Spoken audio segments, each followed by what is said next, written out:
Bonjour, c'est Michel Drac. Alors, je vous présente aujourd'hui non pas un livre, non pas une revue d'actualité, mais un spin-off, un prolongement de revue d'actualité. C'est la spéciale Gilets jaunes 2 Fight Club.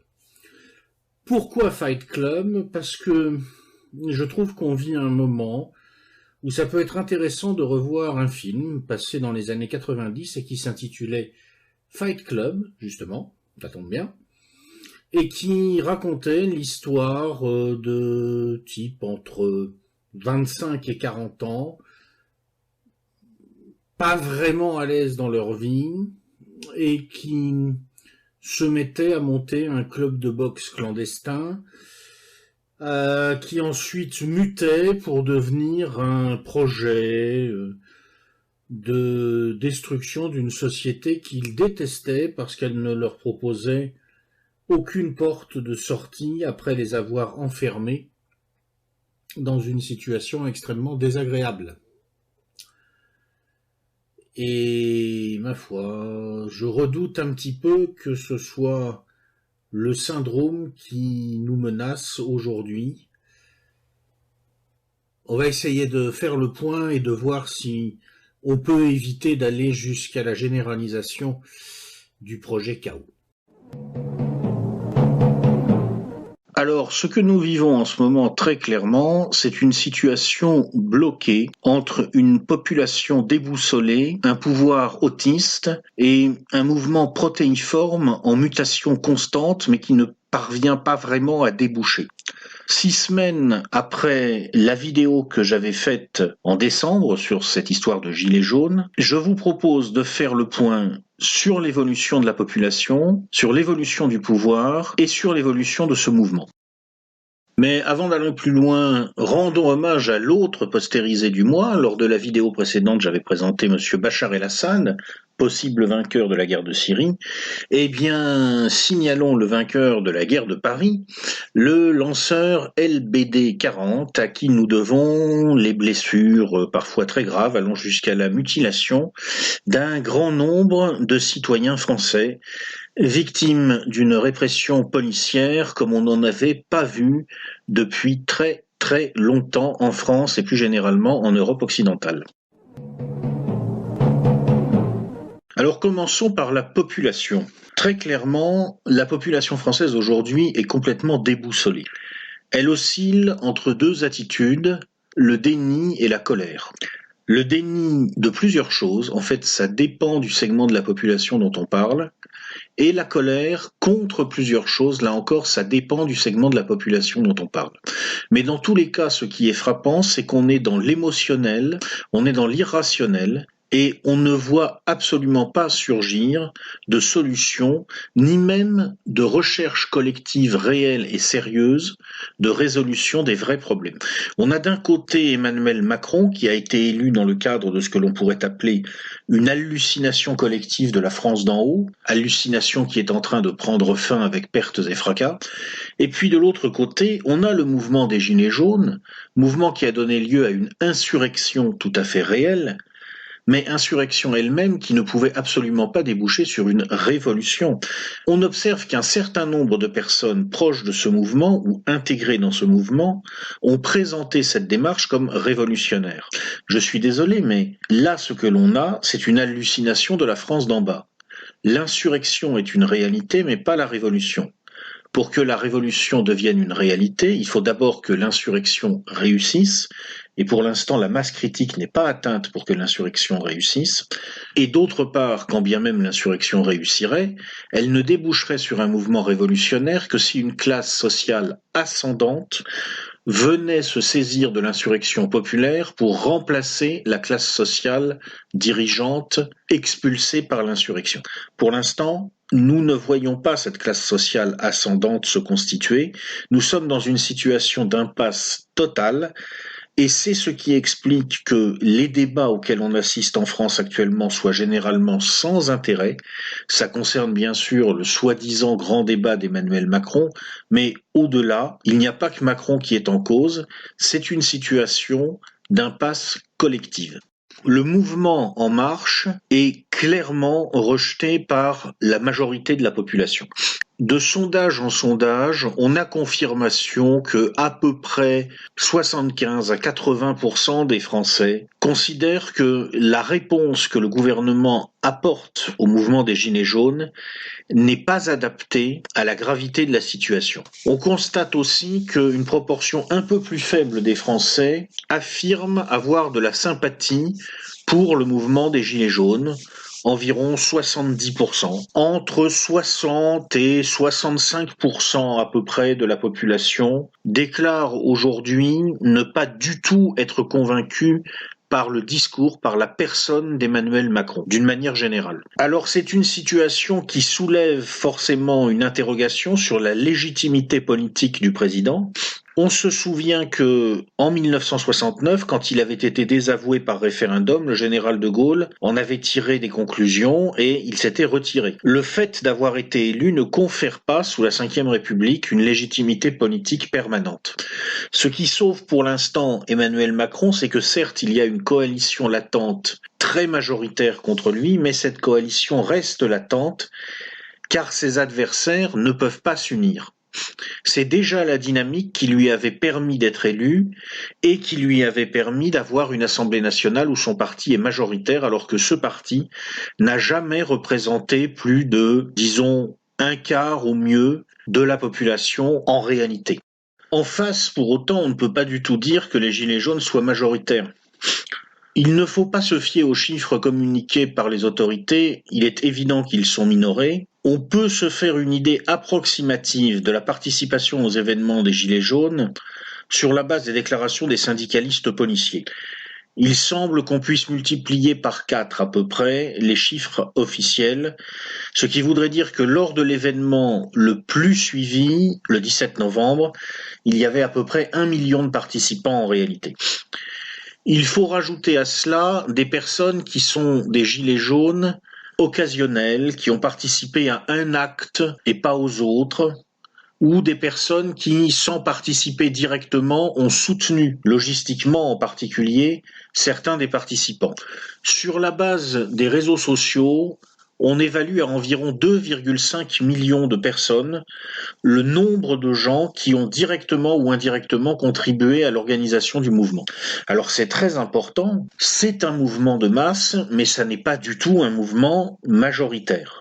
D'autant plus que ces 2,5 millions de personnes incluent tout un volant fluctuant, très difficile à mesurer et dont le niveau de motivation est inconnu. Ce qu'on sait en revanche, c'est qu'il existe un noyau dur restreint, mais très dur, de quelques dizaines de milliers de personnes qui continuent actuellement à manifester, qui continuent à participer à chacun des actes successifs. Ce qu'on sait aussi, c'est qu'il y a un soutien populaire, que ce soutien, on l'a vu, est majoritaire et qu'il ne s'érode que très lentement. On serait encore aujourd'hui un peu en dessous de 70%, alors qu'on était plutôt un peu au-dessus de 70% il y a quelques semaines. Mais tout ça ne fait pas des Gilets jaunes une force réellement majoritaire. Le fait qu'il y ait une majorité pour sympathiser avec eux n'implique pas qu'il y a une majorité de gens prêts à se rallier à leur action.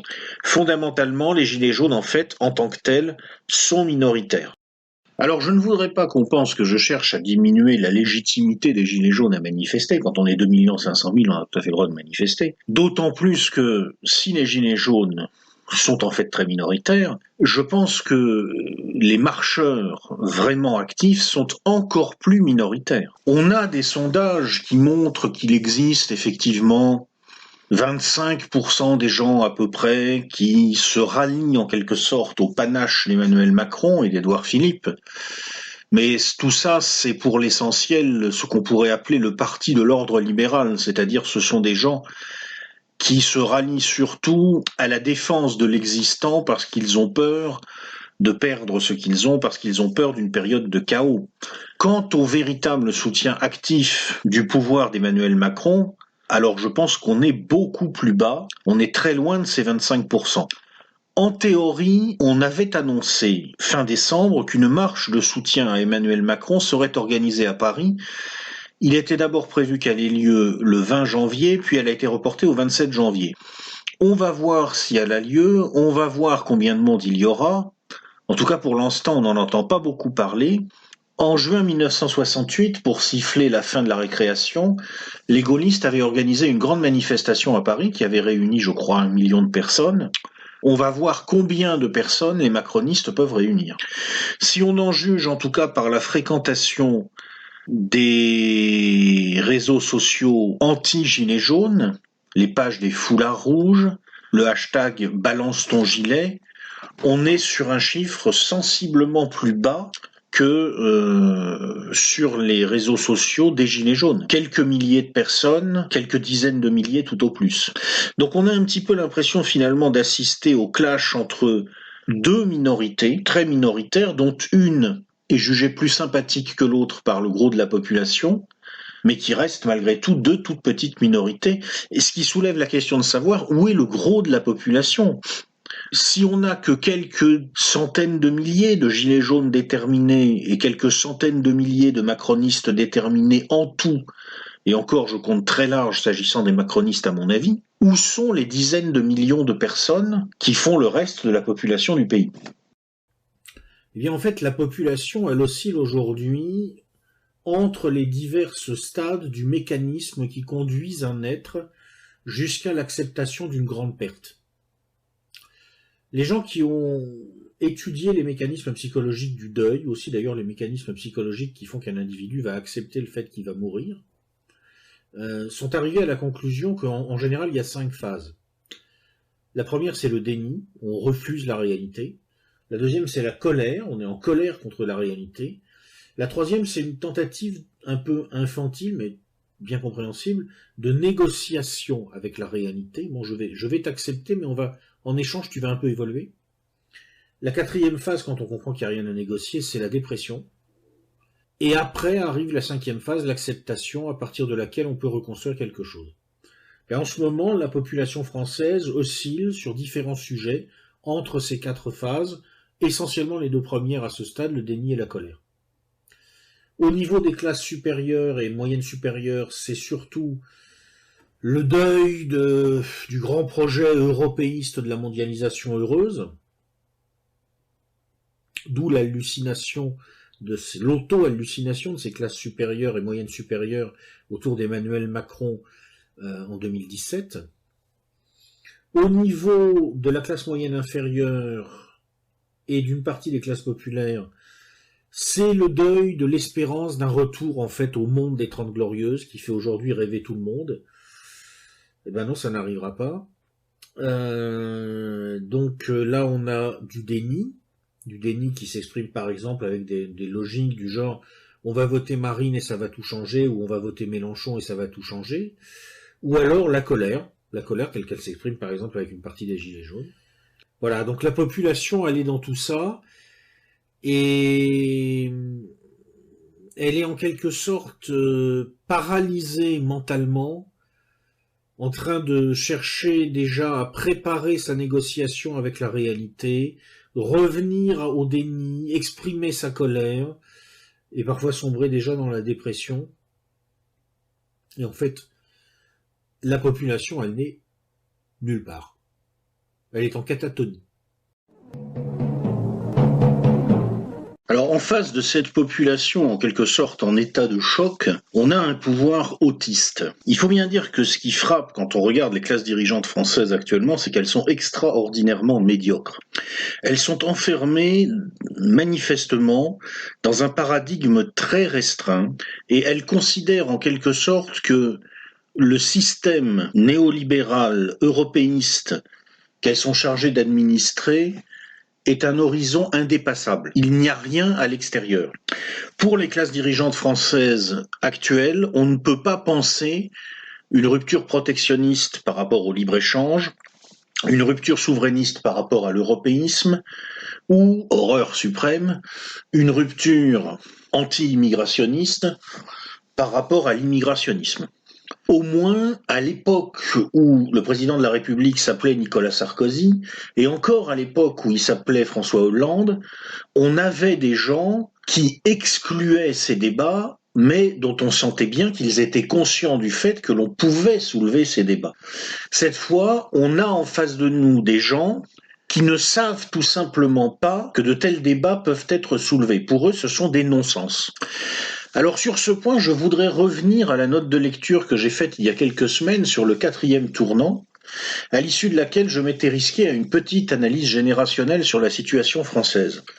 Et je vous disais qu'il fallait en particulier noter qu'avec l'arrivée au pouvoir de ma génération, la génération que j'ai appelée les enfoirés, les gens nés entre 63 et 78 à peu près, on allait changer d'époque par rapport à l'époque où c'était le baby-boom qui était au pouvoir, et que ce changement ne serait pas forcément une bonne chose.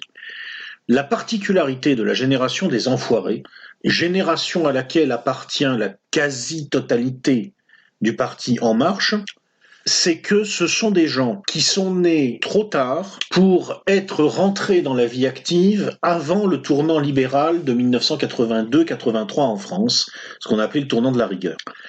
Et qui sont en même temps nés trop tôt pour avoir été dans leur adolescence et leur jeunesse confrontés à la remise en cause fondamentale de l'idéologie néolibérale après l'implosion de la bulle de la tech à la fin des années 90.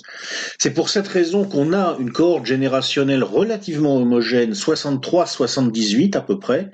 Si vous êtes né à partir de 63, vous êtes rentré dans la vie active à partir de 83 ou à peu près, donc dans un univers néolibéral. Et si vous êtes né avant 78, vous êtes rentré dans la vie active avant 98, donc avant l'implosion de la bulle de la tech. C'est là qu'on va trouver un Édouard Philippe né en 1970, un Emmanuel Macron né en 1977, et c'est là qu'on va trouver des gens qui auront beaucoup de mal à penser en dehors du néolibéralisme. En plus, comme je vous disais, la génération des enfoirés, entre guillemets, est une génération souvent assez inculte, parce qu'elle a été élevée dans des familles déjà en partie déstructurées. Il y a une baisse de niveau culturel très sensible entre le baby-boom et les enfoirés. Donc on a des gens qui sont en réalité assez peu ouverts sur le monde, bien qu'ils prétendent le contraire, qui manquent de toute évidence beaucoup d'imagination. La seule chose qu'ils savent faire, c'est faire preuve d'une certaine forme de pragmatisme. Alors un pragmatisme limité à l'intérieur de leur paradigme, mais à l'intérieur de leur paradigme, ils savent être pragmatiques, et ils savent en particulier, effectivement, prendre des avis, et tant que ça ne remet pas en cause le paradigme à l'intérieur duquel ils sont enfermés, sans doute en partie en tenir compte.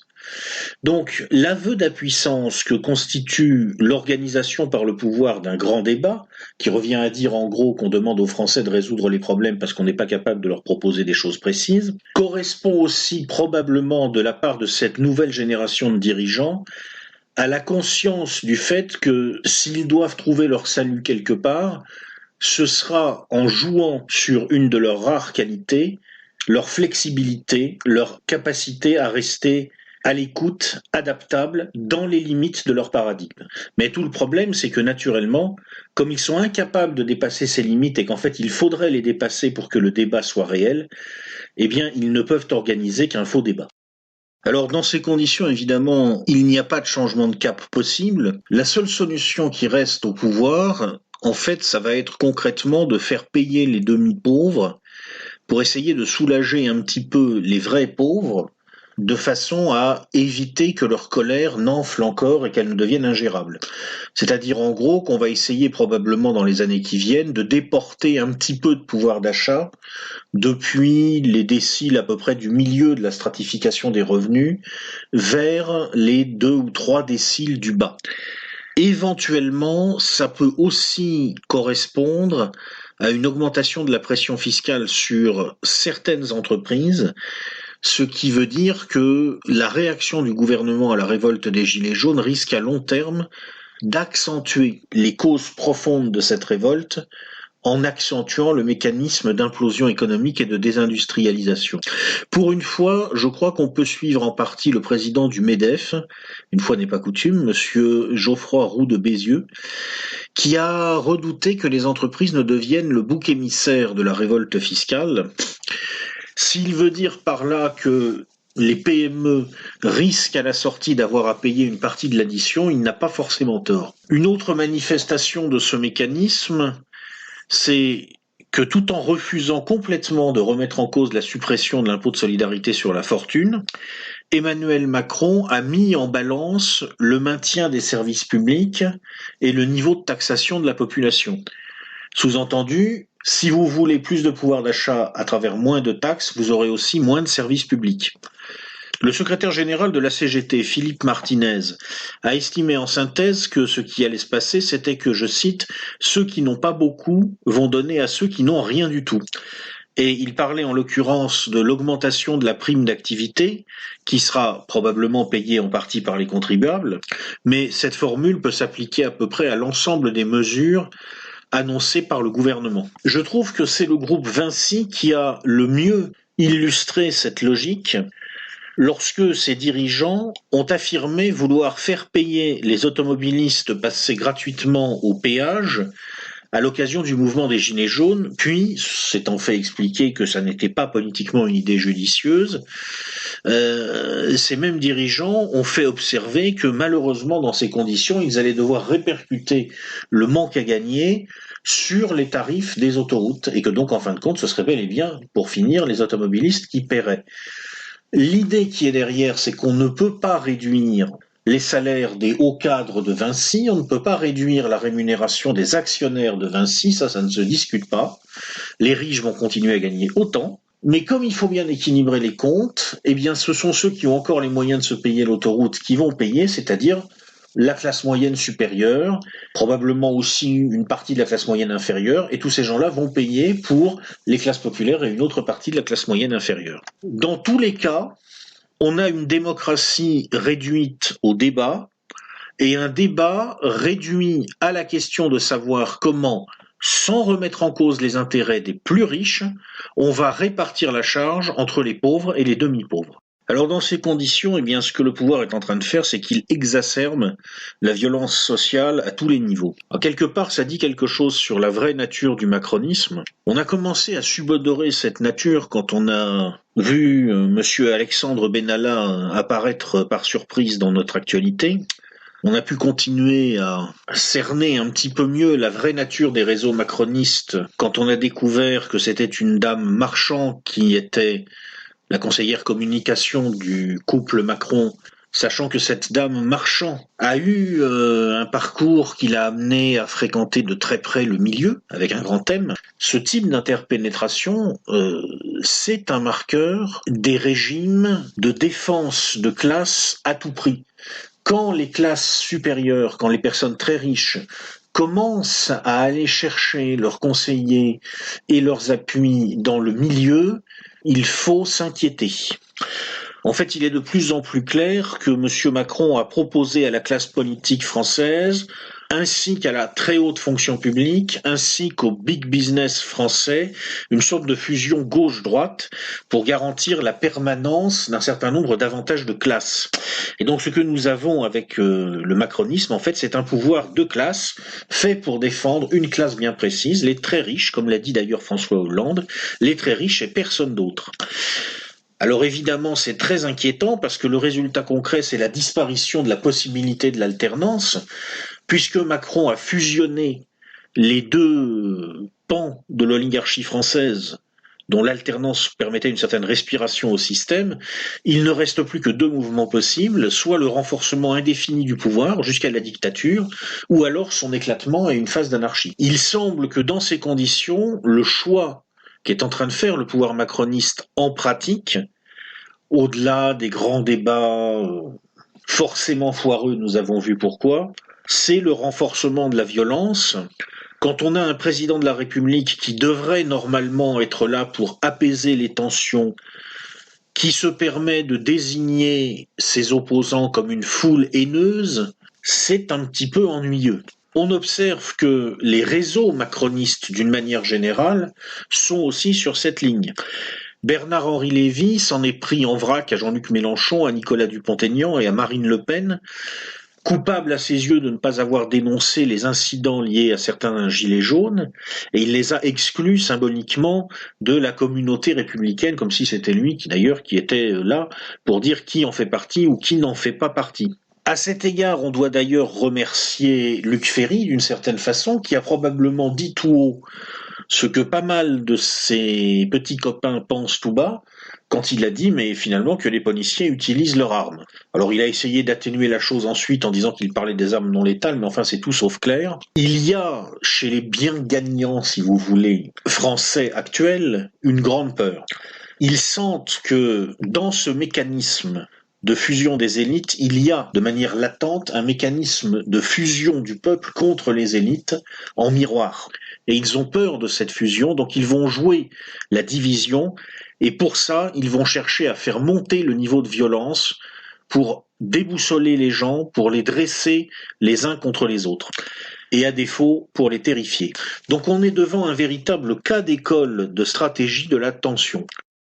Il est absolument évident, quand on regarde la façon dont les manifestations ont été gérées, que soit par décision expresse du ministre de l'Intérieur, soit par des initiatives de la préfecture de police de Paris, on a, début décembre, cherché à provoquer des incidents très violents.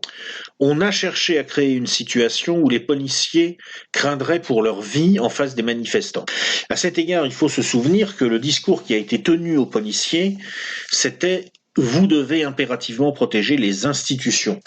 Mais il faut se souvenir que les policiers ne sont pas forcément des idiots, ils peuvent très bien se rendre compte qu'en fait, en défendant les institutions, ils défendent surtout Emmanuel Macron, un pouvoir de classe, comme nous l'avons vu, barricadé dans les institutions.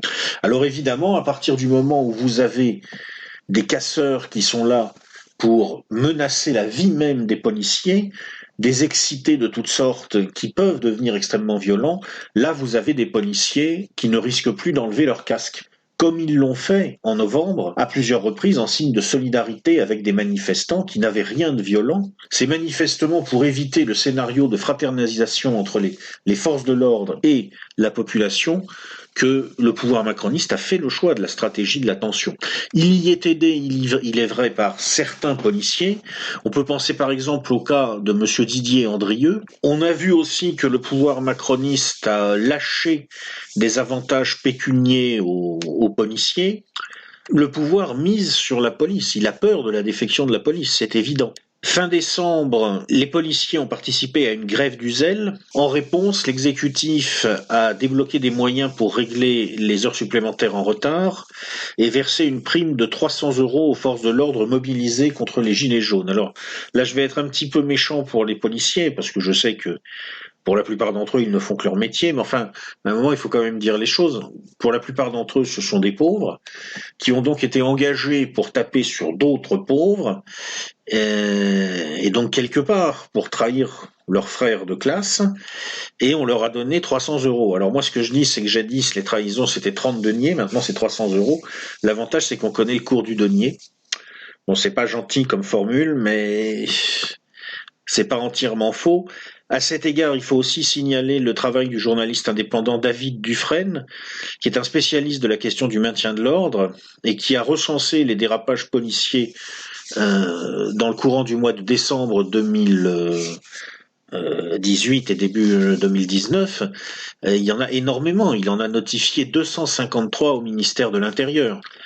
Il est clair qu'il y a une partie des policiers, pas tous naturellement, mais une partie, qui sont hors contrôle et que le pouvoir ne veut pas contrôler parce que ça arrange le pouvoir que les relations entre la police et le peuple soient mauvaises. Moi, ça m'a fait penser à ce qui s'est passé avant la répression contre la Commune de Paris, quand les Versaillais ont soigné, bichonné pendant plusieurs semaines des troupes qu'ils avaient amenées à proximité de Paris et qui venaient des provinces, pour que ces soldats soient avec un bon moral, du mordant, avant de les entraîner à l'assaut de Paris, en essayant de s'organiser bien pour que, surtout, les combats commencent avant que les soldats provinciaux aient le temps de parler avec les soldats de la commune. Ah, qu'est-ce que vous voulez, c'est comme ça. C'est la règle du jeu, c'est comme ça que ça marche. Le problème, évidemment, c'est que c'est très, très, très dangereux. L'appareil de renseignement de policiers français semble relativement pris au dépourvu. Il n'a pas été pensé pour suivre un mouvement de ce type, aussi protéiforme, aussi fluide, organisé autour des réseaux sociaux. Le niveau de contrôle réel est faible. On voit qu'il n'y a pas de solution politique puisque le pouvoir autiste refuse tout changement de cap. Plus le temps va passer, plus le mouvement va traîner avec probablement des phases d'apaisement et des phases d'énervement et puis des phases très actives et puis à nouveau de l'apaisement. Et plus le temps va passer dans ce petit jeu du chat et la souris entre des gilets jaunes tantôt très pacifistes, tantôt moins pacifistes, et des forces de l'ordre tantôt débonnaires, tantôt beaucoup moins débonnaires, plus la probabilité va augmenter qu'un jour il y ait un véritable accident. Et là, personne ne sait ce qui va se passer. Si on a un policier qui craque, qui sort un flingue et qui tire, et que dans la foulée, dans l'affolement, plusieurs de ses collègues en font autant et qu'on a 20 gilets jaunes sur le carreau, il y a deux possibilités. Ou ça calme tout le monde, ou 48 heures plus tard, le pays est en feu, on a des députés de la République en marche lynchés suspendus à des réverbères, et la France bascule dans la guerre civile. J'espère que ce scénario ne va jamais se réaliser parce que j'ai pas envie de tester ce qui pourrait se passer à ce moment-là. Alors en ce qui me concerne, je n'irai pas participer à ce débat. Honnêtement, ça m'intéresse pas. Bon, déjà, ça m'intéresse pas, faut être honnête, parce que ça se passe avec des gens que j'ai pas forcément envie de fréquenter. Enfin, je veux dire, quand on voit que Marlène Schiappa va animer le grand débat chez Cyril Hanouna, laisse tomber. Bon, une autre raison, c'est que j'y crois pas du tout. C'est-à-dire que la réalité, c'est que le pays est en train de s'écrouler. Et alors c'est très curieux, mais on dirait que Macron pense que s'il parle, s'il fait des grands discours de 5 heures à la Chavez, ça va changer la réalité. Il y a chez Macron cette idée un peu bizarre qu'on peut modifier le réel en parlant. On l'avait déjà observé chez Sarkozy d'ailleurs, comme syndrome. Non, moi ça m'intéresse pas, j'y crois pas. Et je pense pas qu'il puisse agir sur la réalité à travers ce débat, puisqu'il a exclu les deux questions préalables, sans la résolution desquelles, en fait, on ne peut rien faire. Parce que, pour moi, il y a deux questions absolument centrales. C'est l'euro, qu'est-ce qu'on fait avec l'euro, qu'est-ce qu'on fait de la zone euro, et plus généralement, qu'est-ce qu'on fait du libre-échange. Mais pour remettre en cause le libre-échange, il faut remettre en cause l'euro tel qu'il fonctionne. Donc, ou bien on exige un changement radical de fonctionnement de la zone euro, ou bien on constate que c'est pas possible parce que les Allemands voudront pas, et à ce moment-là, on fait le démantèlement de la zone euro. Parce que la réalité, tout simplement, c'est que la France a besoin du protectionnisme, alors que l'Allemagne a besoin du libre-échange. Bon, mais voilà, c'est interdit d'en parler si je participe à ce débat-là et que je vais dire, vous savez, il faudrait remettre en cause le fonctionnement de la zone euro, je vais me faire virer, poliment, mais je vais me faire virer. Puis l'autre question, à mon avis, qui doit être posée, c'est bon, alors pour l'immigration, et qu'est-ce que vous pensez de la suggestion suivante, un moratoire de 30 ans doublé d'une politique de remigration, ce qui est mon point de vue. Moi, si je dis ça, je vais me faire virer, puis là en plus ça sera même pas poli. Je vais me faire traiter de fasciste, de raciste, de xénophobe, et de foule haineuse.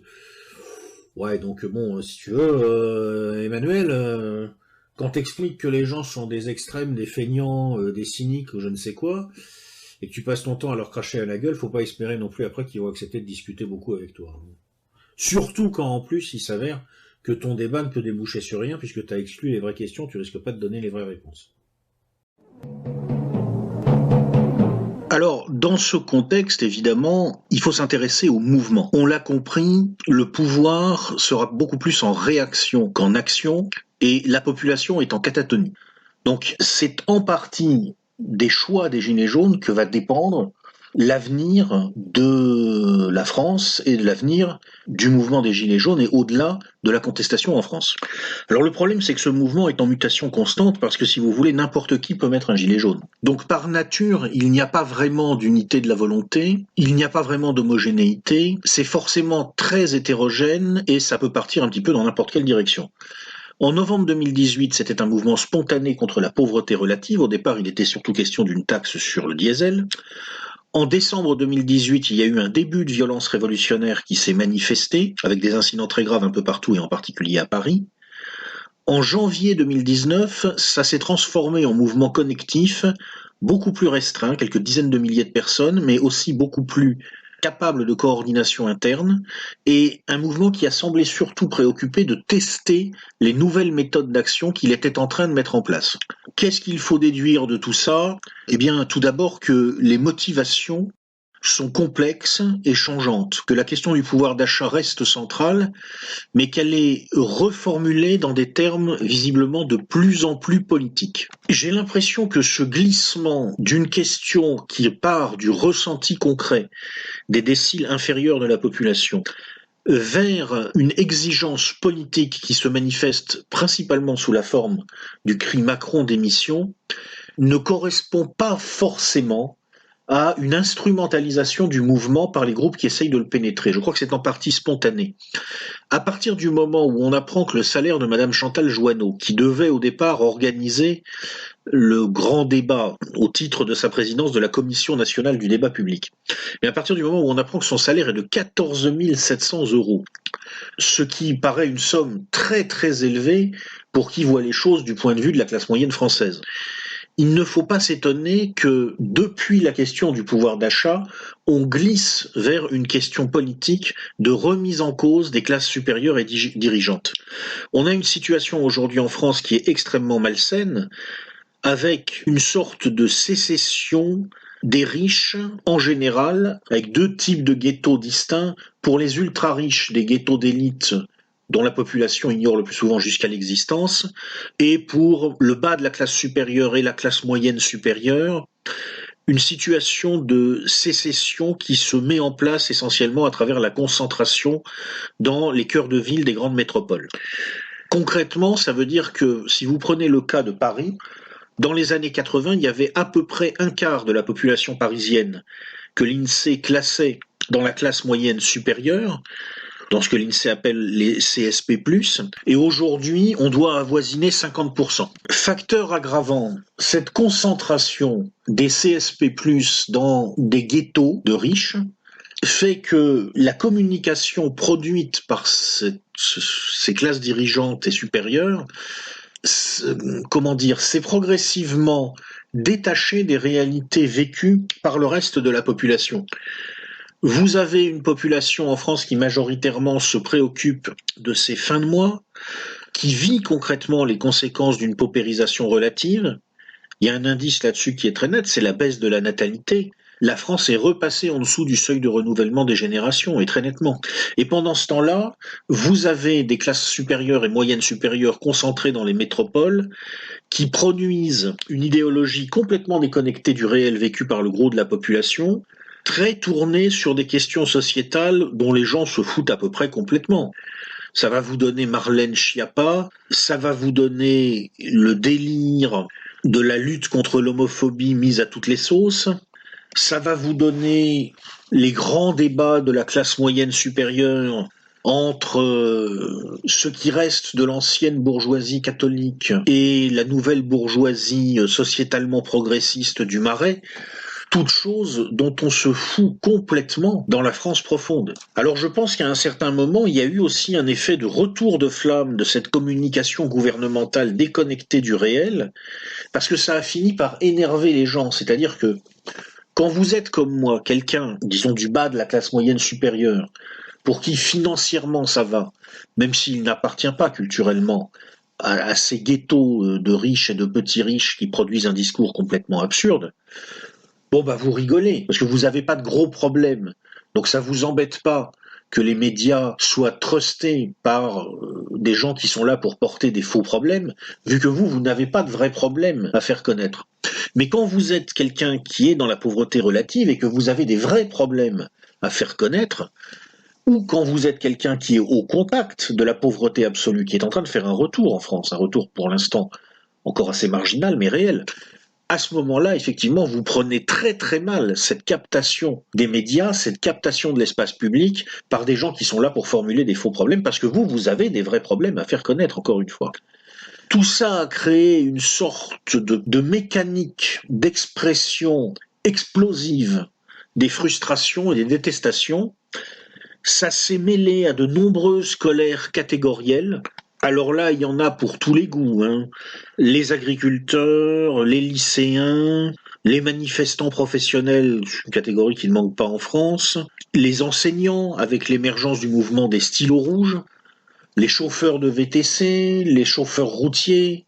Toutes ces catégories ont des revendications qui leur sont spécifiques et d'ailleurs parfois antagonistes, mais elles partagent une frustration générale, la réalité d'un vécu où la question du pouvoir d'achat est centrale, et la confrontation à un discours du pouvoir qui fait complètement l'impasse sur ces problèmes et qui a mis pendant des mois et des mois en avant des questions sociétales dont les gens se foutent complètement. Donc si vous voulez, c'est un mouvement qui est devenu le grand rendez-vous des mécontents, où toutes sortes de tendances peuvent cohabiter dans la détestation commune en fait de ce que représente Emmanuel Macron, qui sert, il faut bien le dire, en partie dans cette histoire de bouc émissaire.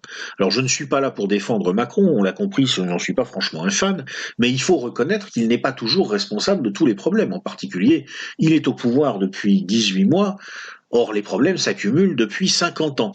Ça explique l'étrange mano à mano entre l'ultra-gauche et l'ultra-droite qui, dans une certaine mesure, semble être parvenu à coexister à l'intérieur du mouvement.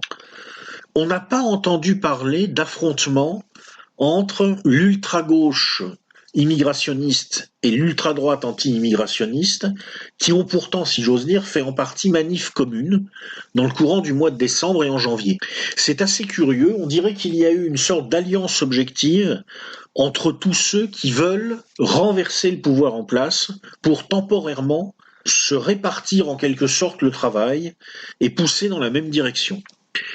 Alors certes, il y a eu quelques sketchs comiques. Par exemple, on a pu constater des heurts verbaux entre pro et anti-Dieudonné, les premiers se faisant traiter d'antisémites par les seconds. Mais tout ça n'est pas très sérieux, si vous voulez, c'est du grand guignol. Ça relève d'ailleurs plus des questions secondaires et sans lien avec le pouvoir d'achat qui, pour la grande majorité des gilets jaunes, sont tout à fait inintéressantes, probablement. Donc le résultat est curieux, composite, hétérogène, imprévisible, mouvant, mais une chose me paraît à peu près claire, ça ne va pas s'arrêter. Ça ne va pas s'arrêter parce que la question du pouvoir d'achat va rester centrale, parce que la masse a pris conscience de sa capacité à peser dans le débat, parce que de nouvelles méthodes de lutte sont en cours de définition, et encore une fois, c'est un mouvement majeur, je dirais aussi important que l'émergence des méthodes modernes de grève du prolétariat dans la première moitié du XIXe siècle. Aussi important que la révolte des canuts en France, à Lyon, en 1831. C'est un changement d'époque, ça va durer, il va falloir s'habituer à fonctionner dans des sociétés où, à travers les réseaux sociaux, périodiquement, les classes exclues en réalité du système économique vont se rappeler au bon souvenir des dirigeants. Alors tout ça m'amène à aller chercher un nouvel interlocuteur pour nous en parler, parce que la question que ça soulève, c'est comment les dirigeants vont réagir. Et à partir de maintenant, dans mes vidéos, de temps en temps, je vais vous offrir des interviews imaginaires pour essayer de faire parler des personnages emblématiques. Et le premier personnage qu'on va interroger, c'est monsieur John D. Rockefeller, qui est, je dirais, le capitaliste archétypal. Bonjour, monsieur Rockefeller. Bonjour. Nous voudrions savoir comment vous voyez le mouvement des Gilets jaunes, s'il vous inquiète, s'il vous paraît sérieux. Est-ce que ça m'inquiète? Non, rien ne m'inquiète jamais. Les gens qui s'inquiètent, c'est ceux qui croient que il y a des difficultés. Il n'y a jamais de difficultés, il y a des défis, c'est tout. Est-ce que je prends ça au sérieux? Alors ça dépend de quoi vous parlez. Si vous parlez des conséquences immédiates, non. Je réfléchis à l'échelle globale, parce que c'est l'échelle de mes investissements et de la rentabilité de mes entreprises. Et à l'échelle globale, une perte de quelques dixièmes de points de PIB éventuellement sur la France, c'est pas grand-chose. Vous savez, la France, c'est 1/30 à peu près de l'économie mondiale. Donc, moins de 1% de 1/30, bon. Surtout que la perte en question, a priori, ne va pas tellement porter sur mon capital. Elle va plutôt porter sur le capital productif dont la rentabilité est liée à l'économie productive française. D'un certain point de vue, si vous voulez, on pourrait assimiler ça à une situation de grève. Vous savez, on a déjà vu ça par le passé. On se souvient des grèves, des grandes grèves en Pennsylvanie à la fin du XIXe siècle. Ma foi, si la direction de l'usine n'arrive pas à régler le problème, on enverra quelques détectives de l'agence Pinkerton et puis ça ira mieux. Et puis si on n'arrive toujours pas à régler le problème, eh bien on changera le directeur de l'usine. Après tout, Monsieur Macron est un employé de banque, il est très remplaçable, vous savez. En revanche, est-ce que je prends au sérieux le risque que ce soit le signal annonciateur d'un phénomène beaucoup plus global? Alors ça, oui, je prends tout à fait ça au sérieux. C'est le risque de sa transformation, de sa contagion, de sa mutation, du développement de métastases incontrôlables. Et là, il est clair que si ce risque devait être avéré, nous aurions une situation exigeant de repenser l'architecture générale de la structure de contrôle que nous appliquons sur les sociétés développées. Ah, d'accord. Mais on n'en est pas là. On y viendra peut-être. Mais on n'en est pas là. Alors l'avantage avec Monsieur Rockefeller, c'est que au moins on a compris où était le vrai sujet d'inquiétude pour le pouvoir. Le vrai sujet d'inquiétude, c'est pas le mouvement des Gilets jaunes, ce sont ses métastases potentielles. Les risques de contagion et de mutation du mouvement à la faveur d'une contagion. Ça peut être des contagions catégorielles, ça peut être des contagions méthodologiques, ou alors ça peut être des contagions internationales. Alors, commençons par les contagions catégorielles. Je crois que le gros problème qu'elles peuvent poser au pouvoir, c'est que, à la faveur des interactions développées entre le mouvement des Gilets jaunes et des revendications catégorielles, des mutations méthodologiques peuvent se produire. C'est-à-dire que la contagion catégorielle débouche potentiellement sur la contagion méthodologique. On le voit par exemple avec les agriculteurs qui viennent de dégrader des permanences de députés En Marche en déversant du fumier sur ces permanences. On le voit aussi avec les lycéens qui se sont mêlés de l'affaire au mois de décembre, on n'a pas très bien compris pourquoi, probablement invités par des réseaux enseignants d'extrême gauche, parce que je crois que l'extrême gauche a voulu capter le projet en décembre en s'apercevant qu'il risquait de glisser vers des thématiques à caractère immigrationniste ou anti-immigrationniste. Quoi qu'il en soit, le résultat, ça a été un bordel absolument ingérable. À partir du moment où vous avez les lycéens qui bougent, vous avez les banlieues qui bougent, vous avez les zones urbaines qui bougent, et les lycéens vont apporter dans le mouvement un spontanéisme incontrôlable. Cela dit, le plus grand risque pour le pouvoir ne se situe pas au niveau de ces catégories, elle se situe plutôt du côté d'une part des métiers de flux et d'autre part du côté des autonomistes de tout poil. Du côté des métiers de flux, les ambulanciers, les chauffeurs de VTC, les routiers, vous avez des gens qui sont très bien placés éventuellement pour paralyser les flux. Or, pourquoi le mouvement des Gilets jaunes a-t-il eu un tel impact? Est-ce que c'est à cause des émeutes en zone urbaine? Un petit peu bien sûr, et surtout à cause des conséquences économiques de ces émeutes. Mais c'est pas la raison de fond. Ce qui fait vraiment peur au pouvoir, ce qui le panique vraiment, ce sont les risques sur les flux logistiques.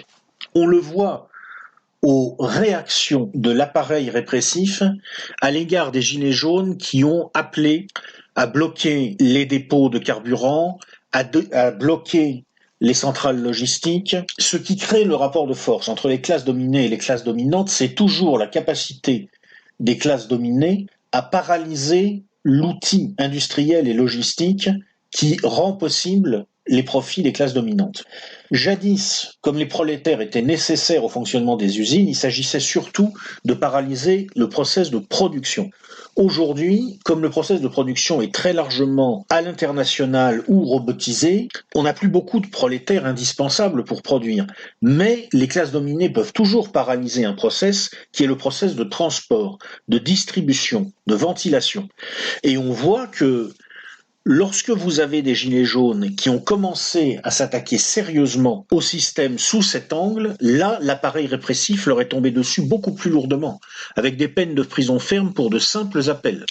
Alors, dans un premier temps, bien sûr, le système peut se défendre ainsi en intimidant ses opposants, mais ce qui menace les dirigeants, c'est que, à la faveur des contagions catégorielles vers des catégories bien placées pour savoir comment on peut bloquer les flux, des méthodes de blocage soient développées contre lesquelles les outils répressifs soient impuissants. Et là, on aura un vrai basculement de rapport de force entre le pouvoir et la population.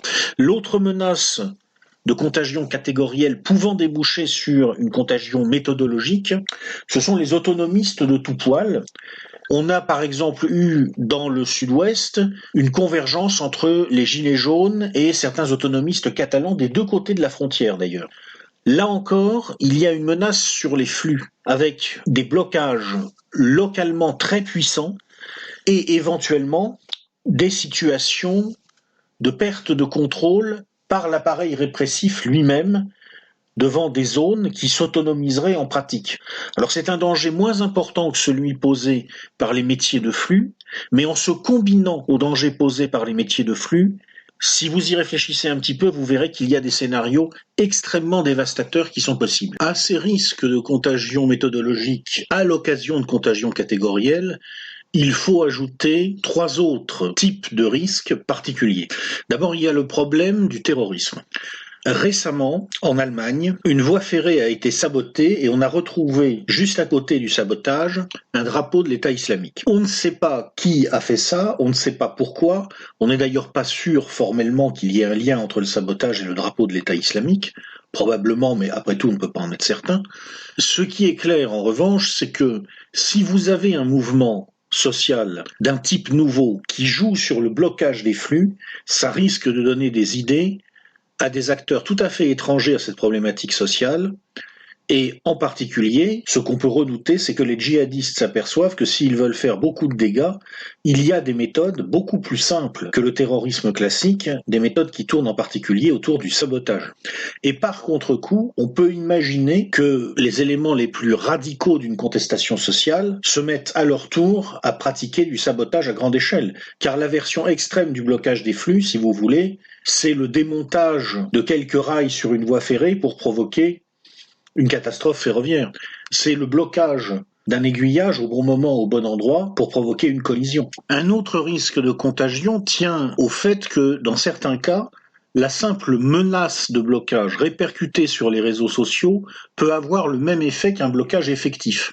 Par exemple, récemment, en Angleterre, le trafic de l'aéroport de Gatwick a été bloqué, ou disons perturbé, pendant plusieurs jours, parce que quelqu'un s'amusait à faire voler des drones au-dessus de l'aéroport.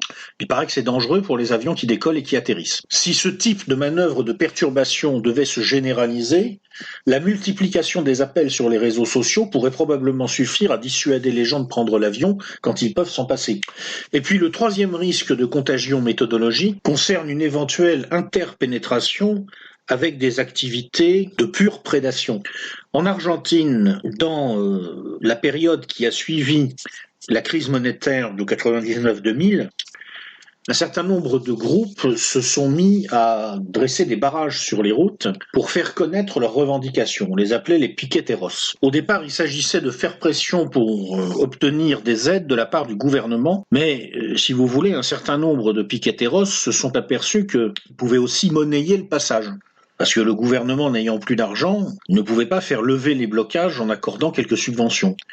Il y a une certaine porosité entre une activité de blocage de flux à des fins de revendication politique et une activité de blocage de flux à des fins purement crapuleuses. Si ce type de mode opératoire se généralise, des individus peu recommandables peuvent s'en saisir à des fins qui n'auront rien de politique. Enfin, on peut parler évidemment des contagions internationales. Alors, ce qu'il faut dire, c'est que pour l'instant, elles sont réelles, mais limitées. En Angleterre, les pro-Brexit se testent au blocage de routes. Ils ont bloqué le pont de Londres, par exemple, en mettant un gilet jaune. Il y a eu des tentatives en Allemagne pour importer le mouvement des gilets jaunes. Ça s'est produit également au Portugal. En Italie, alors là, c'est tout à fait particulier puisqu'on a un gouvernement populiste en Italie qui a soutenu les Gilets jaunes. On en a parlé quand on a examiné l'évolution de la situation dans l'Union européenne lors de la vidéo d'actualité précédente. Cela étant, à ce stade, on n'a pas de phénomène de contagion majeure, massive, du mouvement des Gilets jaunes à l'étranger. Je mets à part évidemment la Belgique francophone, mais là on peut dire que c'est une extension naturelle en quelque sorte de la France. Par contre, ce qui est très clair, c'est qu'il y a une peur de beaucoup d'autorités dans le monde de voir ce mouvement se répandre. En Espagne, le gouvernement de Pedro Sánchez a récemment annoncé des mesures d'augmentation du salaire minimum.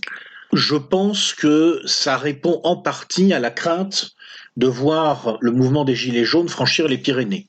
Bon, c'était de toute façon dans les cartons du gouvernement espagnol actuel, mais c'est la hausse la plus importante depuis 1977. Il est très net, comme je vous disais lors d'une vidéo précédente concernant les Gilets jaunes, que en Russie, il y a eu une percussion assez comique entre des autorités qui ont peur d'une importation du mouvement des Gilets jaunes dans un pays où le climat social se dégrade fortement, et certains soutiens aux autorités qui, pour des raisons géopolitiques, apprécient que ce mouvement fragilise Emmanuel Macron. Mais ce qui est le plus emblématique de la crainte de certaines autorités, c'est ce qui s'est passé en Égypte, où les autorités ont restreint la vente des gilets jaunes. Désormais en Égypte, il vous faut l'aval de la police pour acheter un gilet jaune fluorescent. Alors on verra la suite des événements. Est-ce que les contaminations internationales vont s'accentuer ou pas? Écoutez, je vous propose de parler de tout ça avec mon deuxième interviewé imaginaire de cette vidéo, qui est en quelque sorte le meilleur ennemi de monsieur John D. Rockefeller. J'ai nommé le révolutionnaire marxiste-léniniste à couteau entre les dents archétypal, le camarade Joseph Dracaline. Bonjour camarade. Bonjour. Quel est votre pronostic pour la situation française? Ah.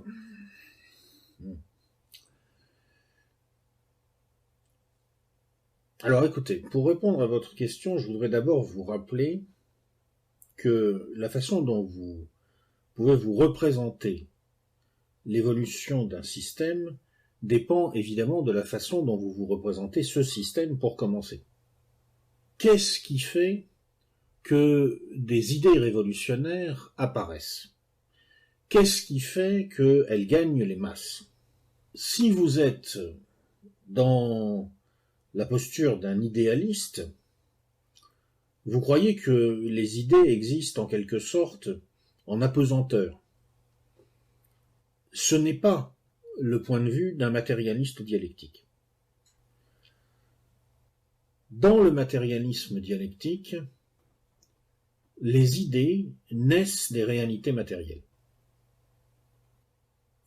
Ce que ça veut dire en particulier, c'est que si des idées nouvelles apparaissent, s'il y a en quelque sorte une mutation qualitative dans la pensée des masses, c'est parce que, au départ, il y a eu un phénomène quantitatif. La quantité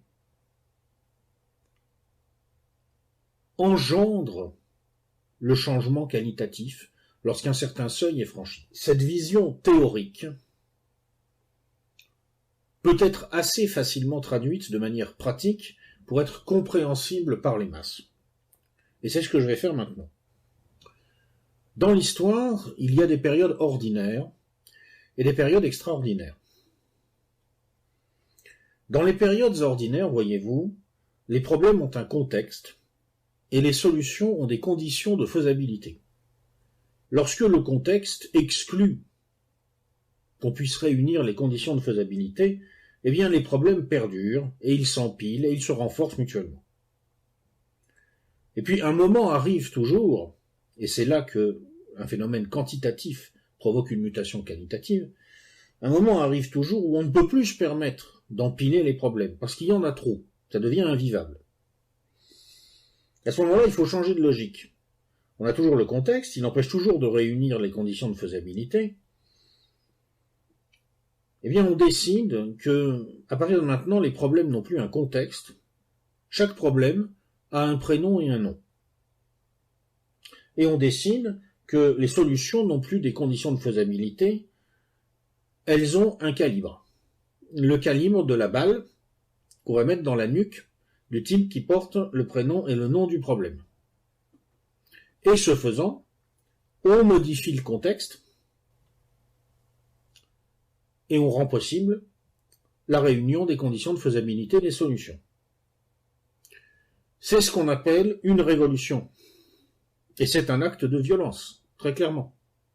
Oui, mais alors, la suite, comment vous la voyez? Eh bien, comment je vois la suite? Je pense que pour l'instant, dans votre pays, les problèmes ont encore un contexte, mais qu'ils deviennent de moins en moins supportables.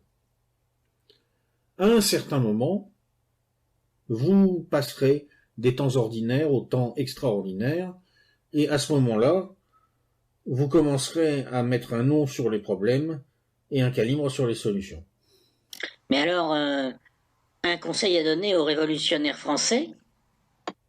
Si j'avais un conseil à donner aux révolutionnaires français, ce serait de comprendre que les convulsions du macronisme ne le sauveront pas, et que le travail de l'avant-garde révolutionnaire, c'est de préparer le moment où il faudra trouver les calibres, et où il faudra trouver autant de calibres qu'il y aura de noms et de prénoms, et ça fera beaucoup de noms et de prénoms parce qu'il y a beaucoup de problèmes. Eh bien, camarades, une fois de plus, merci pour votre clarté cristalline. Je vous en prie.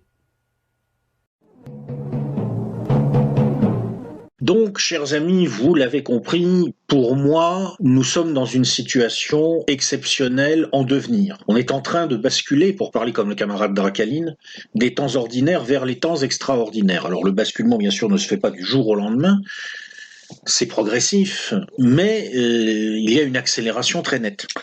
Donc la conséquence de ça, c'est que si vous voulez, par nature, c'est le saut dans l'inconnu.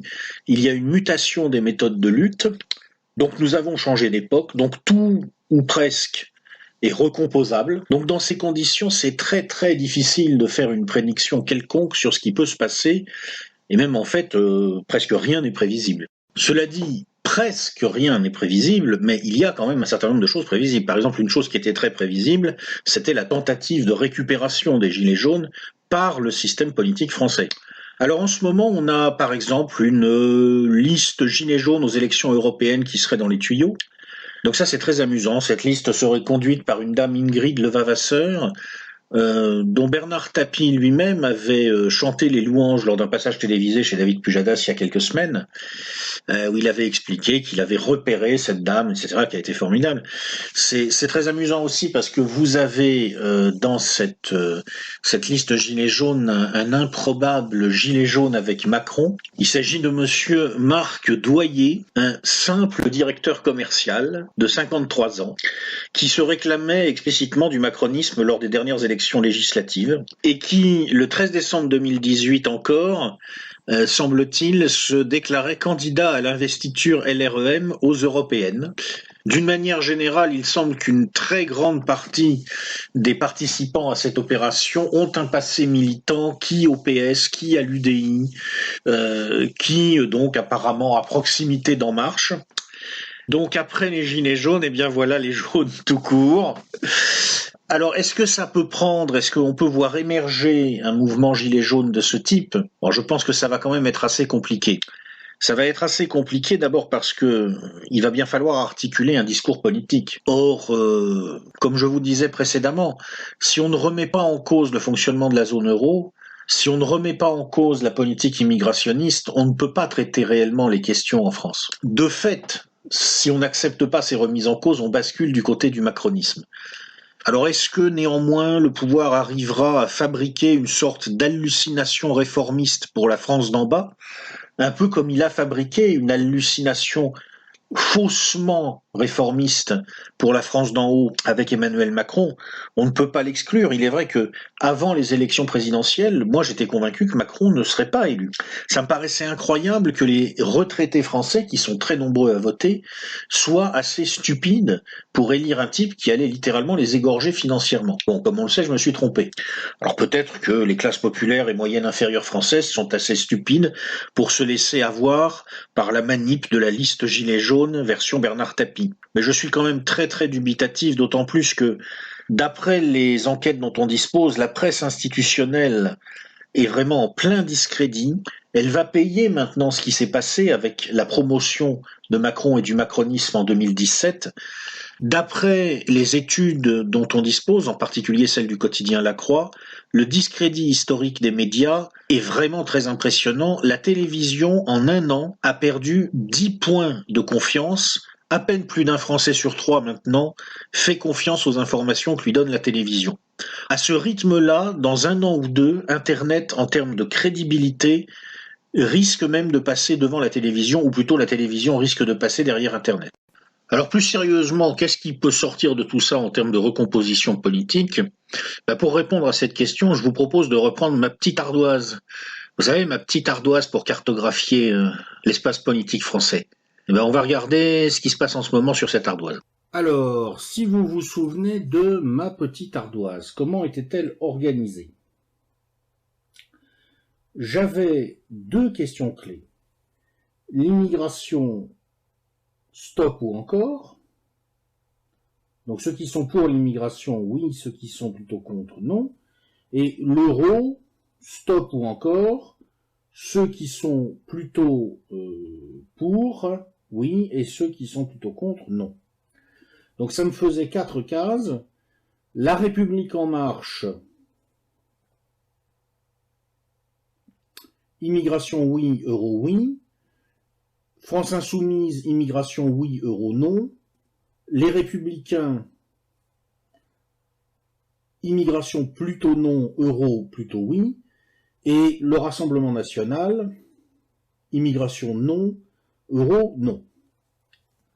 Et je vous disais, ce qui est le plus logique, c'est que petit à petit, les positions les plus cohérentes, c'est-à-dire celles qui sont oui avec l'ensemble du système ou non contre l'ensemble du système, vont être les plus structurantes, et donc on devrait avoir un redécoupage selon cette ligne rouge.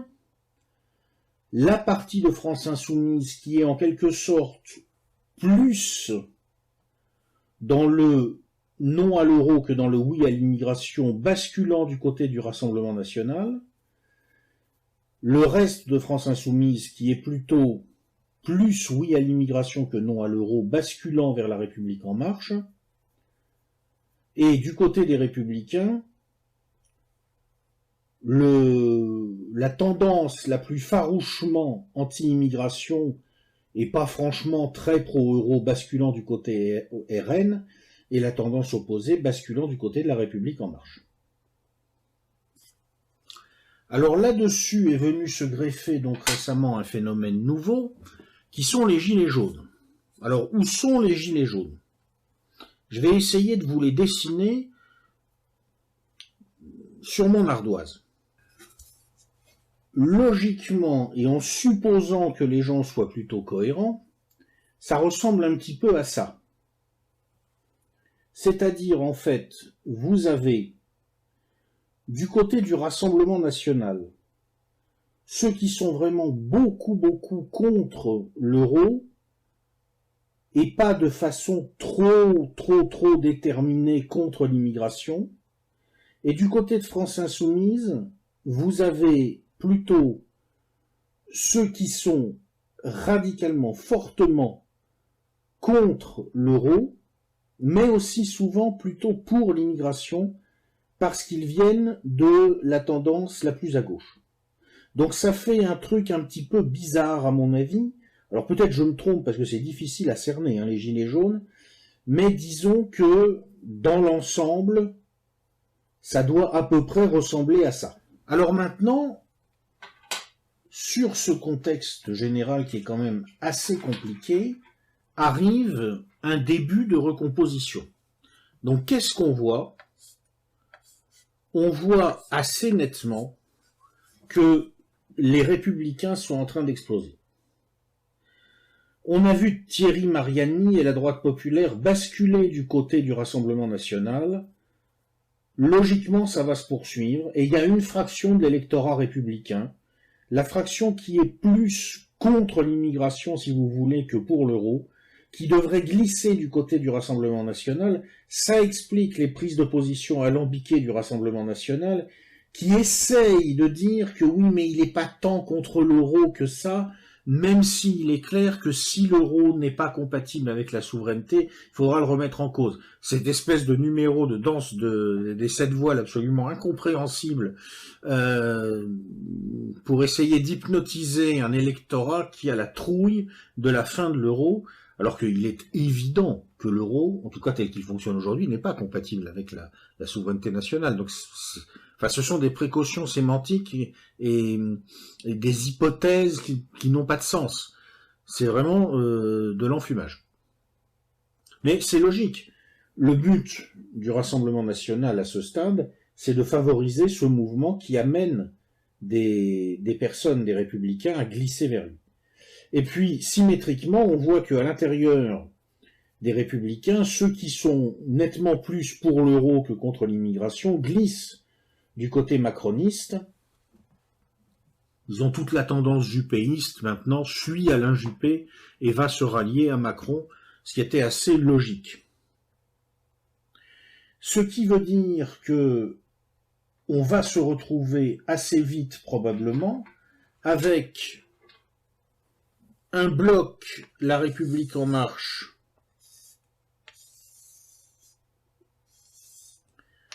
qui va plus ou moins ressembler à ça, ce que j'ai mis en vert là, et probablement, même si je peux pas en être sûr, un bloc FN, ou disons RN, qui va à peu près ressembler à ce que je mets là en orange. Ouais, ça ressemble plus à rien mon truc, hein, c'est ça le problème. Bon, attendez. Je le refais en plus grand, je change mon ardoise pour qu'on s'y retrouve. Voilà. Donc vous avez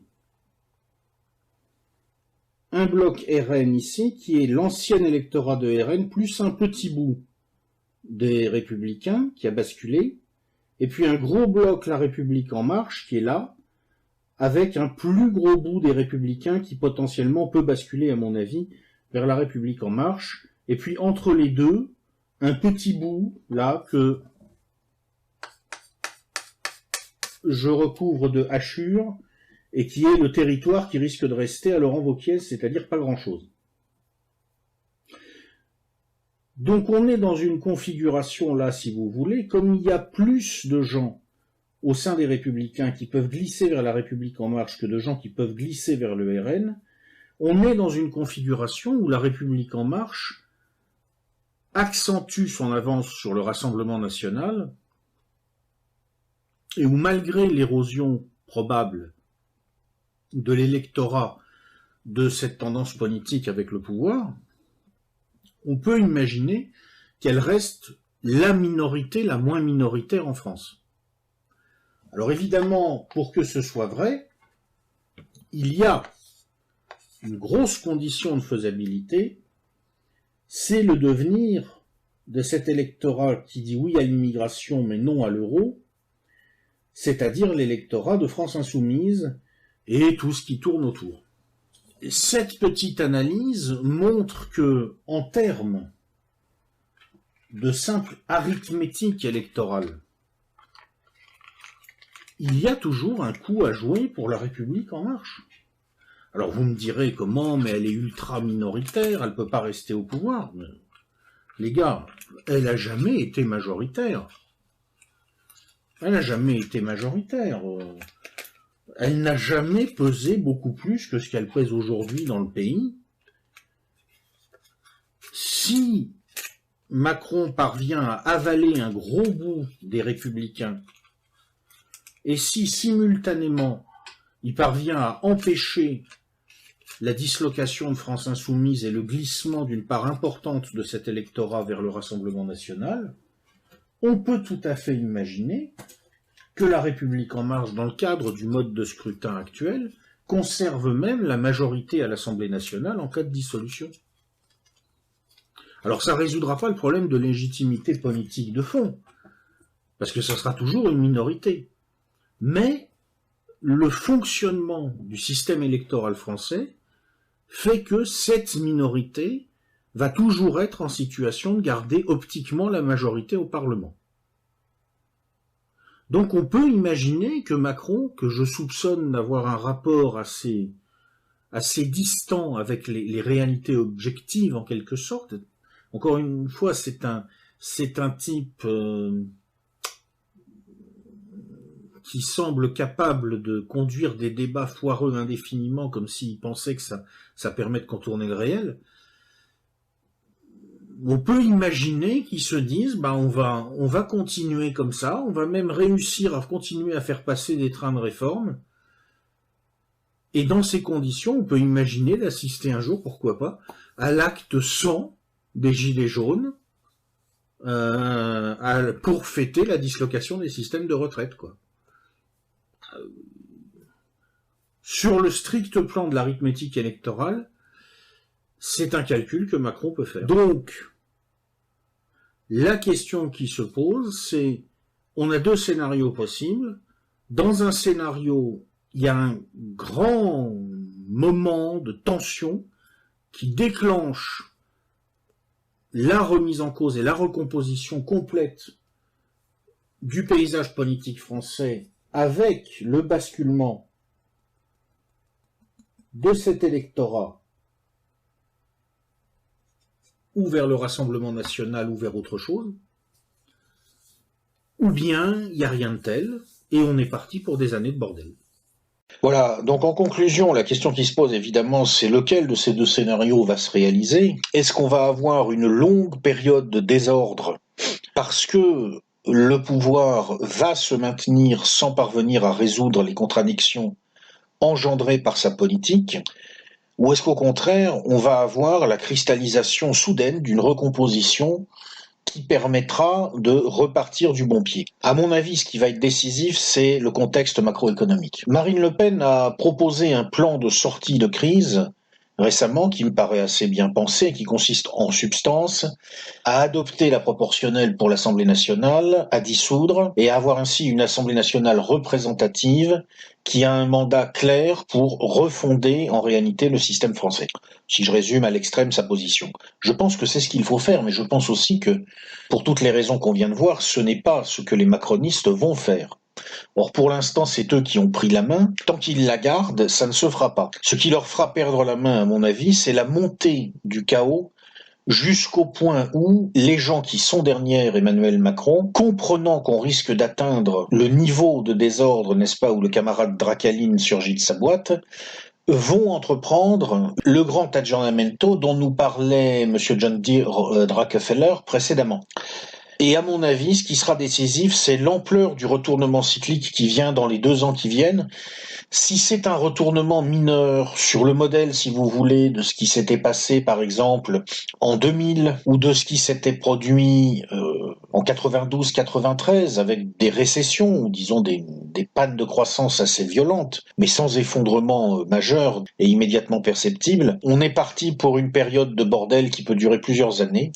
Si par contre on a un écroulement complet, à ce moment-là tout change, à ce moment-là on bascule dans le type de scénario que j'ai appelé dans mon petit bouquin Voir Macron, publié il y a un peu plus d'1 an, le scénario du printemps italien, c'est-à-dire qu'on a une perte de contrôle par les classes dirigeantes qui ouvre la porte à la redéfinition complète du système. Mais de toute façon, on passera par cette perte de contrôle.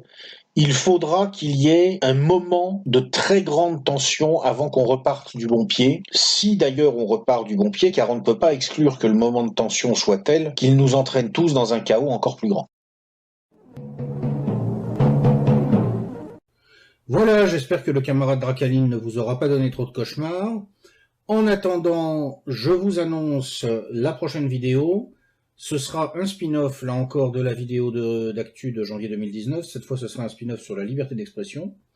Puis il y aura une autre vidéo spin-off de la vidéo d'actu de janvier 2019. Cette fois, ça sera sur la guerre de Syrie. Et puis il y aura une note de lecture, ce sera comme promis sur Notre-Dame de Paris, un bouquin consacré à Madame Anne Hidalgo. Et je vous dis donc, à bientôt!